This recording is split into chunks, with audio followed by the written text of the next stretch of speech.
Between popping the question and saying I do, you and your partner have plenty to plan.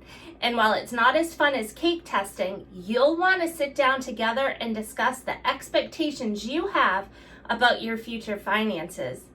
Having hard, truthful discussions about money beforehand can lay the foundation for an honest and open financial relationship later down the line. As you prepare to tie the knot, take these 5 financial considerations into account first. So first, your financial influences.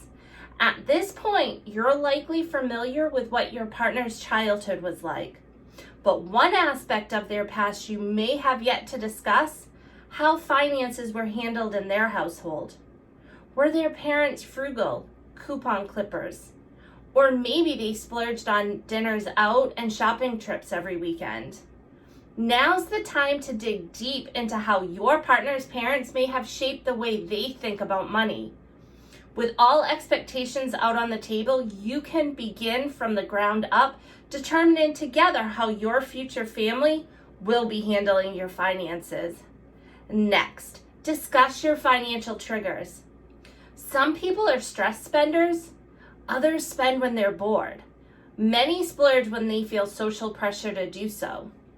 Whatever it is that causes you to go over budget, it's important to identify it and make your partner aware. Having your spouse as an accountability partner can really help both of you stay aware and on top of the poor spending habits either of you may have. Next, determine joint or separate savings. One of the biggest financial decisions to make together is determining whether or not to combine your finances into a joint account or keeping things separate. For example, if you both earn an income, you may decide to keep things separate in order to reserve your own discretionary income. On the other hand, you could find it useful to funnel a certain amount of your earnings into a joint account dedicated to paying off monthly bills like internet, mortgage, car payments, utilities. If you do choose to combine your finances, this will make it even more crucial to sit down and discuss your spending, saving strategies with one another. Now, decide who does what. Does one of you cook and the other cleans? Just as you developed a chore system between the two of you, you'll want to determine who plays what financial role. If one of you is more interested in the market, they could decide to take the lead on your portfolios. If one of you is more organized than the other, they could be in charge of paying the bills monthly. Either way, you'll want to sit down and draw out a list of any and all financial tasks before determining who should do what moving forward. Now last, talk about taxes. While we tend to only think about taxes one time a year, you may want to get a jump start on determining how you plan on filing next year.